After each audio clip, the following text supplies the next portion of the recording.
في مقولة مشهورة بتتقال عن التاريخ، وأظن إن انتوا كلكم عارفينها، إن التاريخ بيعيد نفسه. إمبراطوريات وحضارات بتقوم وبيجيلها وقت بتزدهر، وبعدين بيجيلها وقت بتضعف وبتقع.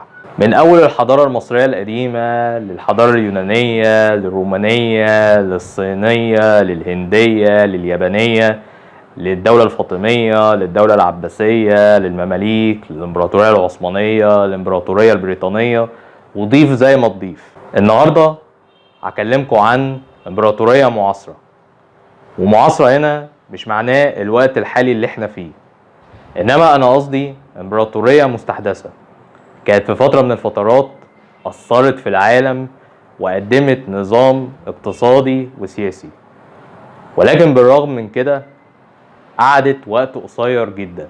النهارده هكلمكم عن الاتحاد السوفيتي، بدأ ازاي واتشكل ازاي مع مرور الوقت، وايه اللي قدمه بالنسبة للعالم، وايه الاسباب اللي خلته يقع. يلا بينا.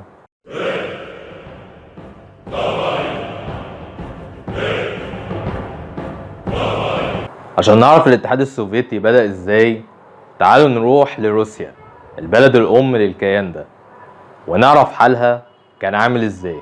روسيا في الأساس كانت إمبراطورية كبيرة كان بيحكمها حد اسمه القيصر، زي قيصر روما كده بالظبط، وكان بيحكمها عيلة أرستقراطية اسمها عيلة الرومانوف، نسبة لأول فرد في العيلة وأول قيصر في روسيا، ميخائيل رومانوف. فضلت الإمبراطورية دي تتوسع لحد ما وصلت لمنطقة البحر البلطيق ناحية أوروبا الشرقية والمنطقة الإسكندنافية، وكل ده حصل في عهد حفيد ميخائيل رومانوف القيصر بطرس الأول. وبالمناسبة القيصر بطرس الأول هو اللي بنى مدينة سانت بطرسبرغ، واحدة من أجمل مدن أوروبا والعالم كله.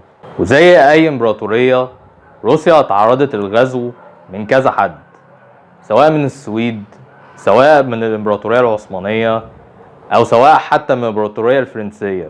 ونيجي لآخر قيصر حكم روسيا، القيصر نيكولاس الثاني، اللي اتجوز ألكسندرا فيدوروفا حفيدة ملكة فيكتوريا ملكة انجلترا، وخلف منها 5 ولاد، 4 بنات وولد واحد اسمه أليكسي. وأليكسي دوت كان بيعاني من مرض اسمه الهيموفيليا. ثانية واحدة يا فود، هو ايه الهيموفيليا دي؟ هديك مثال. انت دلوقتي عورت نفسك في الصباع ده، طبعا انت هتحس بالألم، ولكن مع مرور الوقت الألم بيبتدي يخف. تخيل بقى ان انت عورت نفسك، ولكن مع مرور الوقت فضل الألم زي ما هو ومخفش. هو ده الهيموفيليا، وربنا يسترها علينا.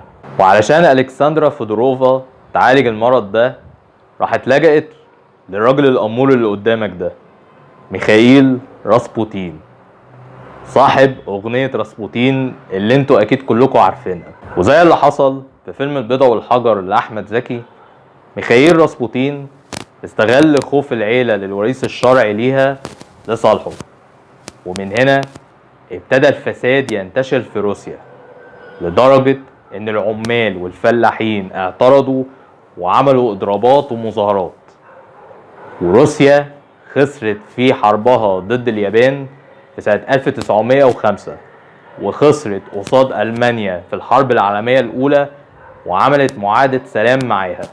ومن هنا ظهرت الحركة البلشفية بقيادة فلاديمير لينين، ودي كانت حركة سياسية يسارية متأثرة بأفكار كارل ماركس اللي بتنادي بالاشتراكية. والفكرة دي عبارة عن ان الناس تشارك ثرواتها مع بعضها، وبالتالي ما يبقاش فيه اي طبقية.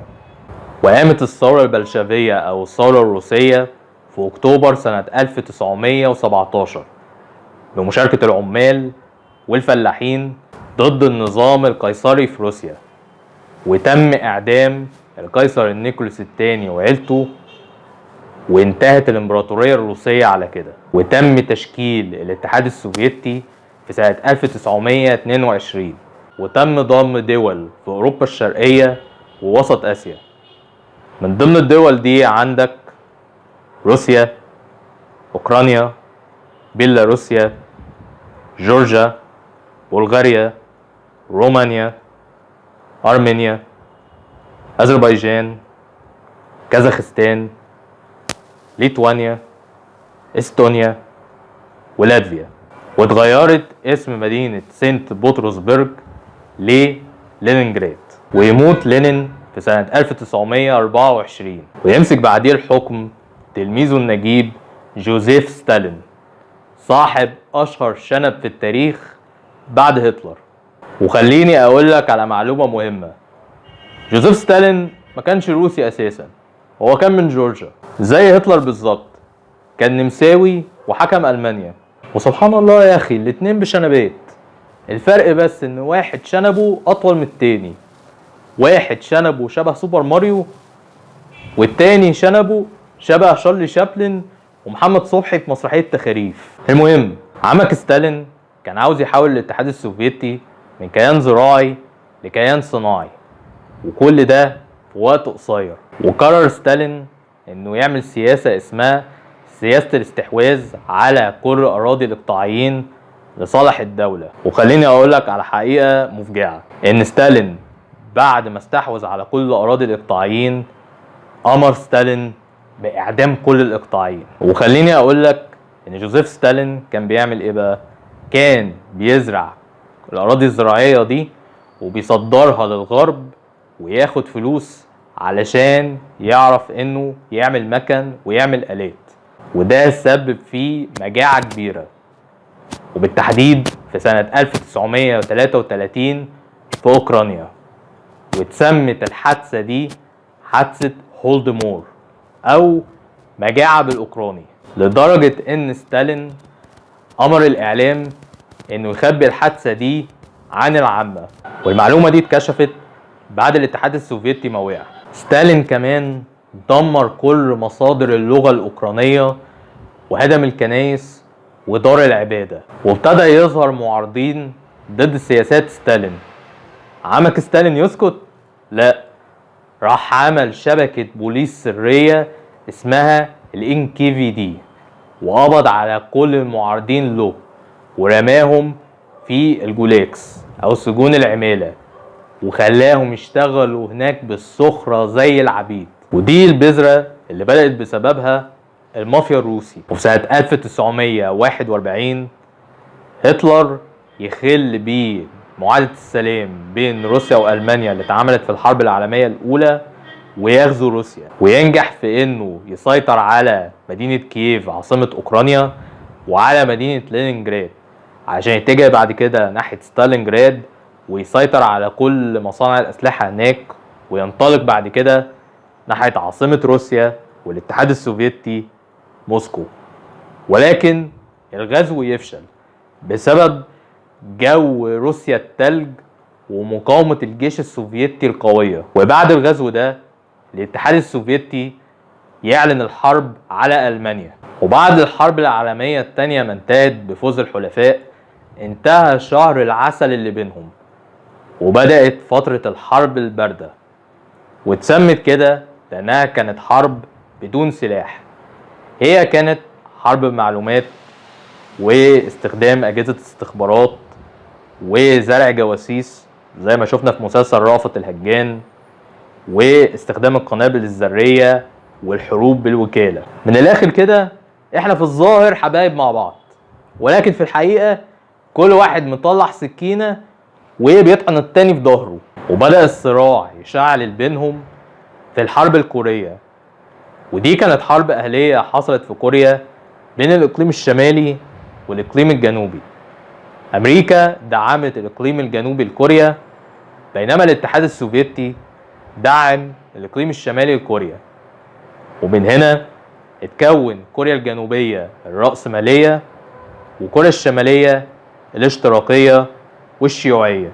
وفي سنة 1953 يموت ستالين ويمسك بعديه الحكم نيكيتا خروتشوف، ويقرر ان هو يهدي الدنيا على الناس ويبدأ عصر نهضة جديد للاتحاد السوفيتي. في الفترة دي حصلت حاجات غيرت في تاريخ البشرية، من أول انطلاق أول واحد للفضاء يوري جاجارين، واطلاق أول قمر صناعي في التاريخ سبوتنيك 1، ده غير توسع أكبر في العلاقات الدولية.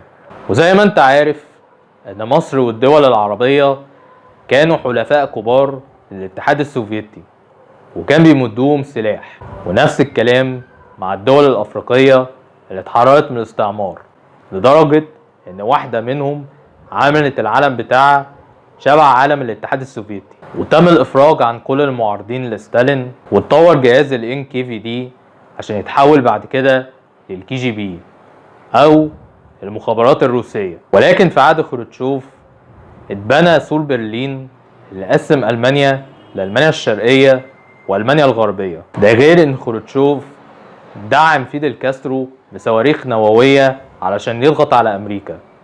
ومن هنا بدأت أزمة الصواريخ الكوبية واللي كانت ممكن تنهي العالم في ثانية واحدة، ده غير غزوه بالقوة للمجر وتشيكوسلوفاكيا وضمهم للاتحاد السوفيتي. وفي سنة 1964 يمسك الحكم ليونيد بريجنيف ويقرر انه يرجع سياسة ستالين ويوجه الاقتصاد ناحية التسليح علشان يدافع عن مصالح الاتحاد السوفيتي في العالم. ومن هنا ظهرت البوادر اللي هتوقع الاتحاد السوفيتي بعد كده، من اول الاقتصاد الموجه للفساد الاداري للبيروقراطيه. وابتدى يظهر الموضوع ده في حرب افغانستان اللي قعدت من سنه 79 لسنه 89، واللي ادت لاستنفاذ كبير في الاقتصاد السوفيتي.